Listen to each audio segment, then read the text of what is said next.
everyone. This is Tom Moore, better known to most of you as Purple Pain from VikeFans.com, and I'd like to welcome Minnesota Vikings Hall of Fame defensive end Carl Eller to our Legends of the Longship broadcast series. Carl, we appreciate you joining us today, and how are you? I'm fine, Tom. How are you? I'm doing terrific, thanks. Carl, I know you stay really active in the Twin Cities community and have several business ventures you're involved with, but the one I'm hearing a lot of buzz about is a new casino card game that you created called Moose 81. I know you launched the game on August 10th, and I'm hoping you can tell the listeners a little bit more about it. I'd be very happy to, yes, it's correct. We did just launch our program. We received our patent actually only a month ago, so we're very excited, or I am very excited about it, and we'll be happy to talk about and discuss any points of the game that you like. So tell us, where can people find the game, and what's the general concept? I've heard some describe it as a little bit of a mix between blackjack and poker. Well, it is. It's a mix of poker and blackjack. And that's the question is the game's not available yet to the general public, but it will be in the coming weeks, and we'll probably have some more promotions out on that. If they'll just remember the Moose 81 and probably Google that as time goes along in the next few weeks. We'll probably put it in some game stores and also some memorabilia shops. We're talking to a couple of agencies now or companies now that do autograph signings, that do sports memorabilia. There are a couple here in the Twin Cities. One is AME Sports, so we'll be talking with them to negotiate with them. So that's where you might find the game first. But our goal is to really have it out and available to the general public sometime later this fall. So this is just kind of an advance announcement. Well, I can tell the folks now that I've been on the Facebook page, and if you enter Moose 81 in your search engine, you'll be able to get to that site. The Facebook site pops up first, and I'm telling you, not only the game table, but the logo that's been designed for Carl Eller is very nice, and you'll probably want the logo as memorabilia all by itself. But Carl, from your perspective, I know it's a lot of work to launch a business venture, but the one question I have is, how do you convince your friends and family that Moose 81 is work when everybody I've seen in the photos is smiling, laughing, and having the time of their lives? It looks a whole lot more like fun than it is work. Well, it is fun. It is fun actually it was fun for me developing it, but it's certainly fun for the player, and that was my goal, Tom. I wanted something that would be entertaining, and I wanted something that would also involve, I won't say the serious card player, but a person that did take the game seriously. So if they wanted to sit down and play a competitive poker-type game, they could do that, where they could use their skills and knowledge of the game.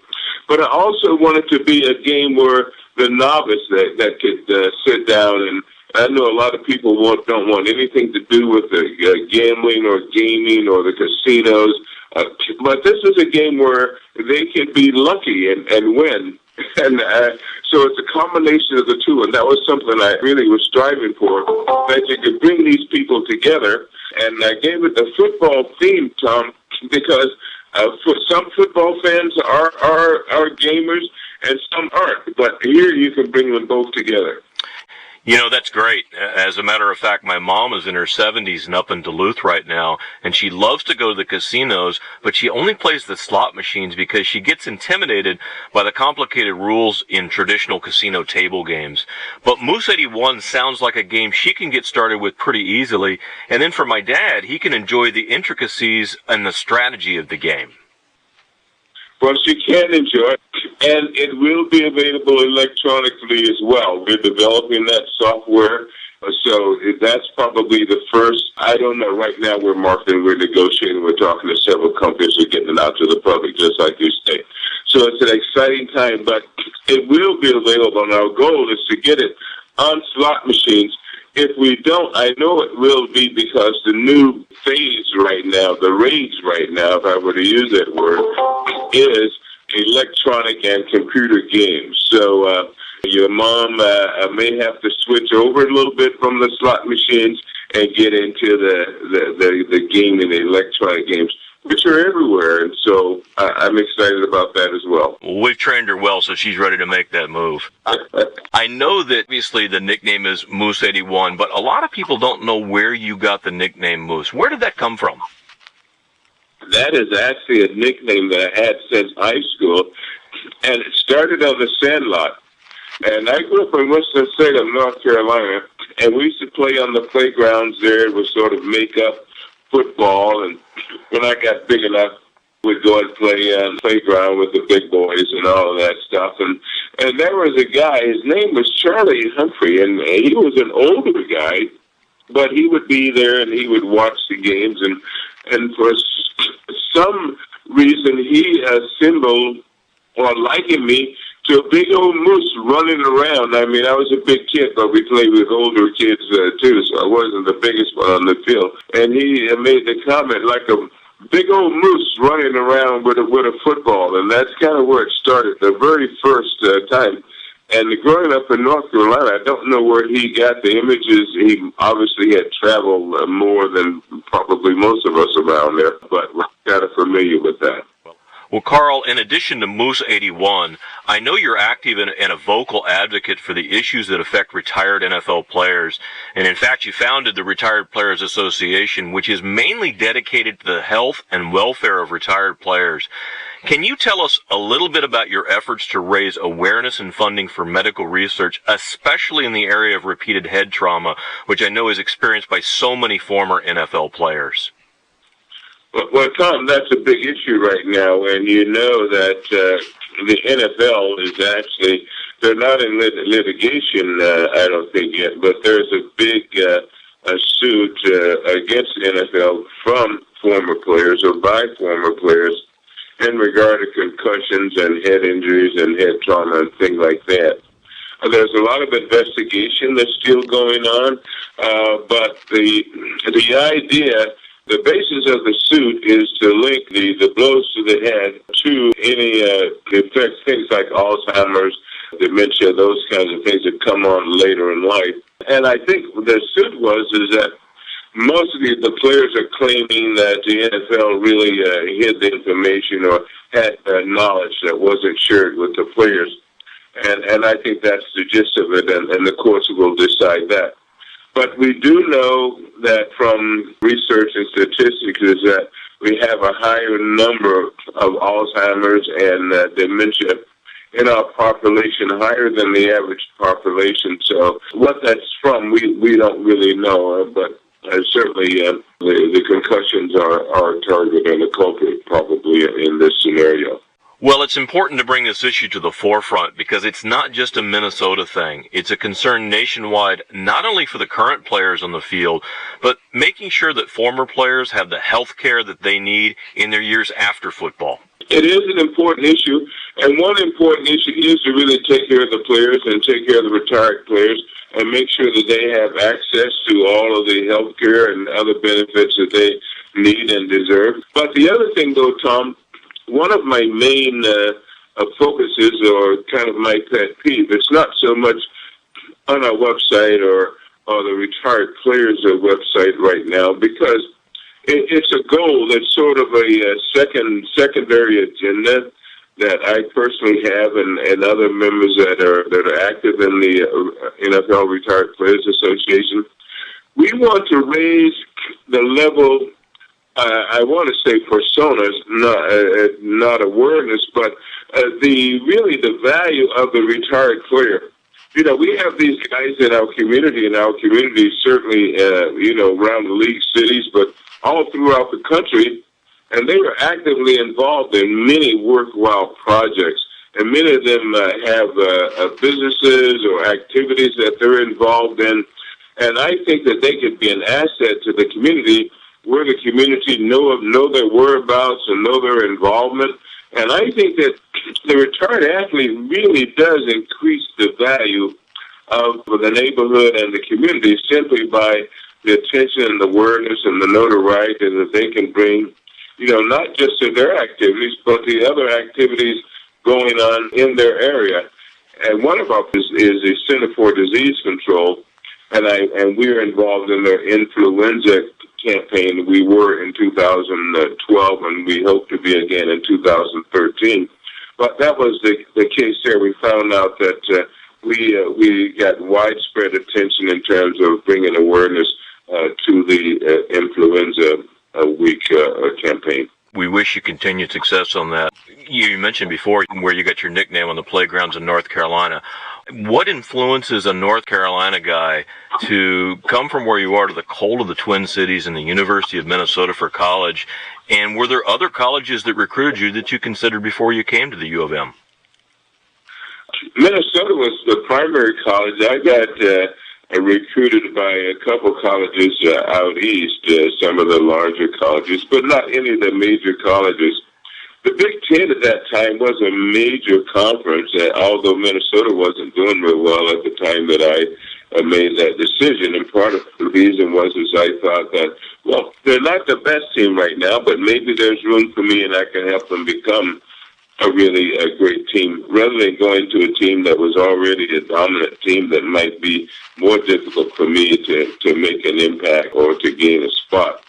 So that was one reason. And the other reason, actually, my high school colors were maroon and gold, and the same colors as the Golden Gophers, and I liked that. And, the idea, I think that Coach Murray Warmoth made a sincere effort to let me know that he was really interested in me coming to the university, and he would do everything he could to help me succeed. And that's what I think helped influence my decision. Okay. And obviously you went there hoping to help them, and clearly you did, because in 1962, when you were a sophomore, you were part of the Minnesota Gopher team that was the last to play and win in the Rose Bowl when you beat UCLA 21-3. From your perspective, after 51 years, why do you believe the Gopher program has struggled so much to be competitive in the Big Ten? Well, and another thing, too, if we go back to that time at the end of the 50s, the early 60s, there's a lot going on in the civil rights movement, civil rights area.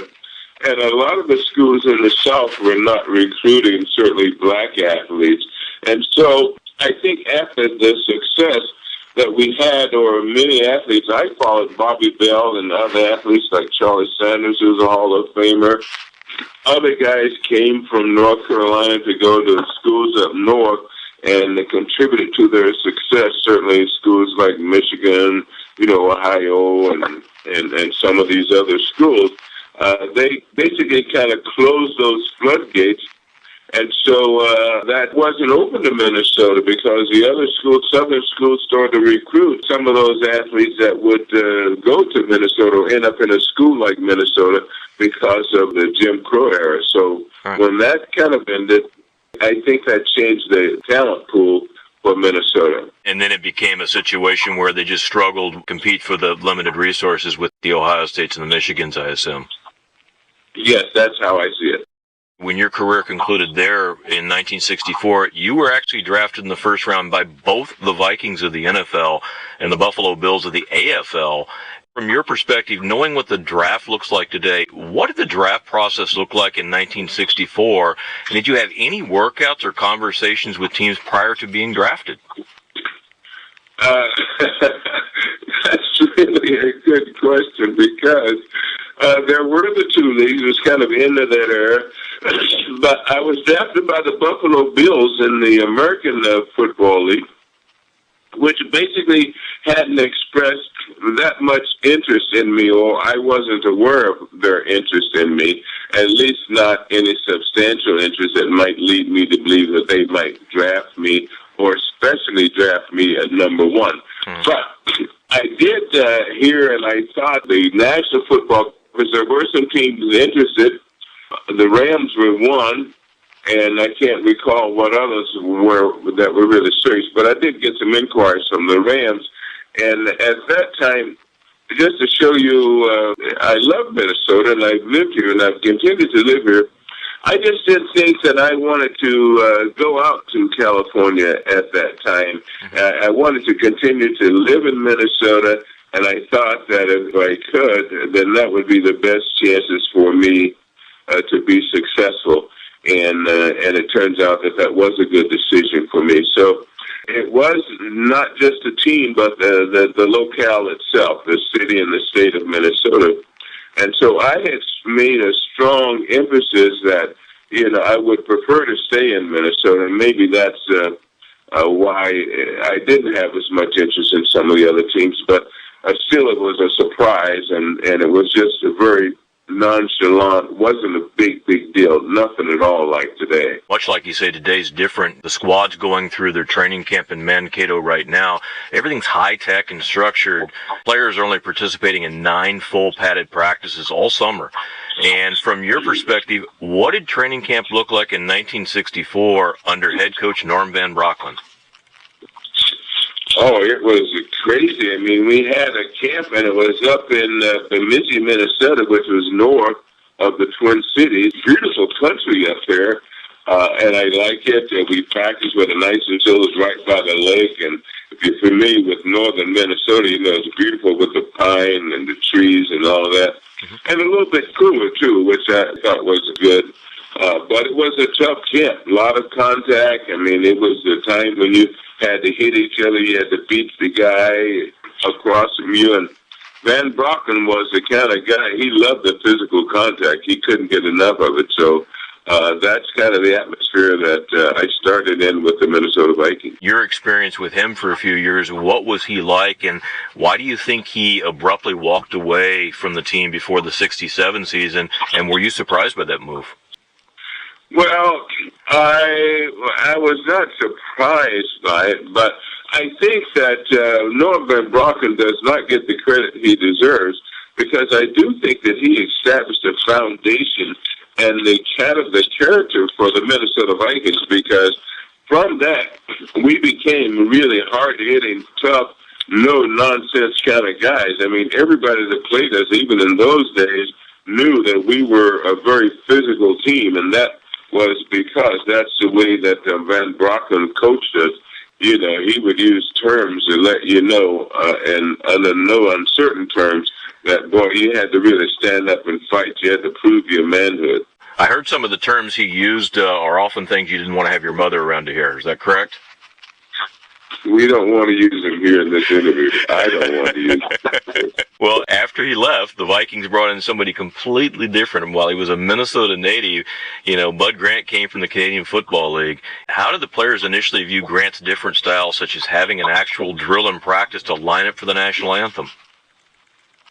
Well, there are a couple of things there. I mean, the transition was difficult because certainly difficult for the players that were there, because it was sort of a rock 'em, sock 'em, anything goes kind of atmosphere, and there was not much discipline on the Van Brocklin. You pretty much had to do what he says, and that could change, in the next minute. Defensive ball players take pride in knowing that they're rough and that they're tough and that they're mean, and that you really have to just hit and smack and sock and tear, and whatever happens is going to be all for one and one for all. So coming to a camp with Bud where he was very systematic, very confident, and very controlled, was very, very different. It was almost as if he were aloof.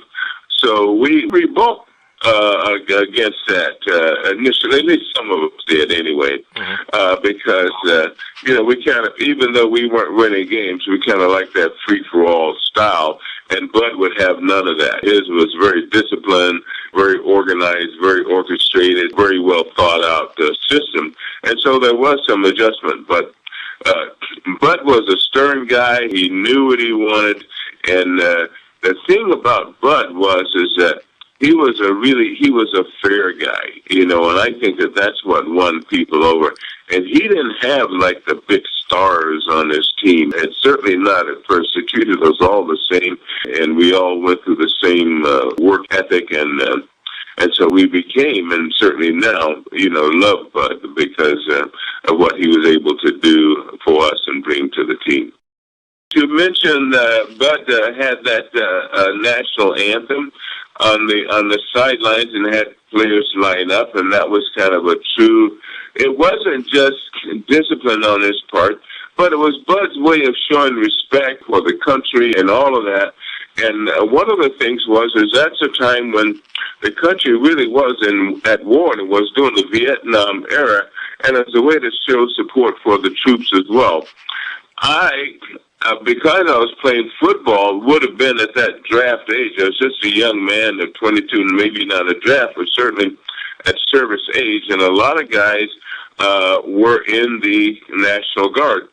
And Bud was aware of this, and so he called on my National Guard talents to demonstrate to the players one day down in training camp how to stand at attention. So I don't know, was that Bud's idea, but I was kind of the teacher and the instructor of how they do that. So that's part of my legacy as well, is getting those guys to stand properly on the sidelines, with their helmet tucked under their arms, and to stand straight and tall for the national anthem. That's pretty wise for him to kind of recruit somebody who has that experience and has that pride in country. That probably helped the guys accept it a little bit better.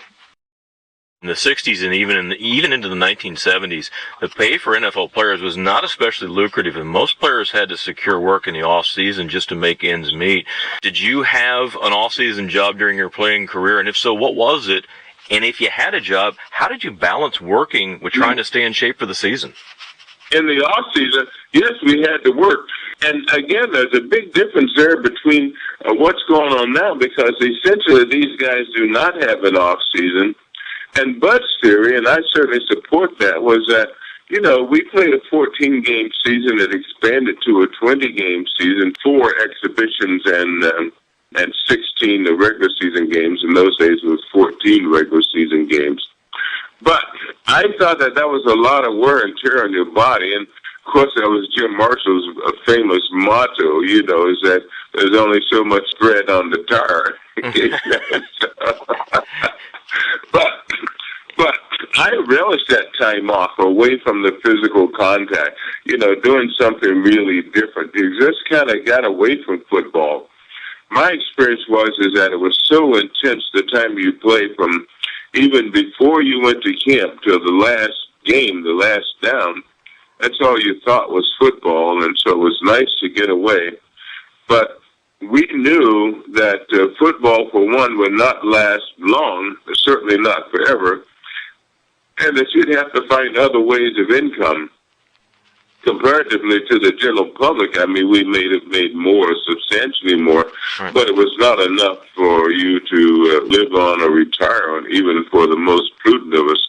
You had to have some other source of income, even while you played in many cases, because some of those contracts were very, very small.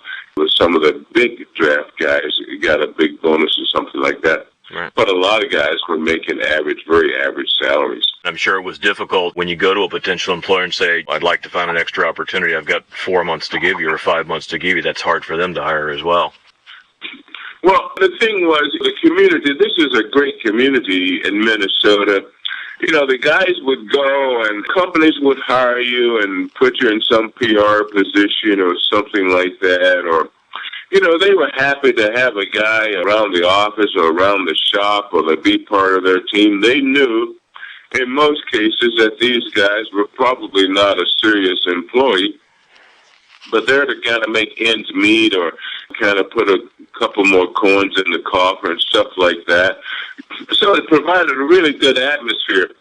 But for the players that were very, very serious and made that adjustment and took that opportunity very, very seriously, some of them made really great careers. I know that guy that was on the defensive line when I came, Jim Prestel, he ended up being a manager or a vice president or something at the Hormel Company. So he went on and had a great career there as an executive. We've had guys like Gene Washington, who went to 3M Company and is still with 3M if he hasn't retired. Became an executive there.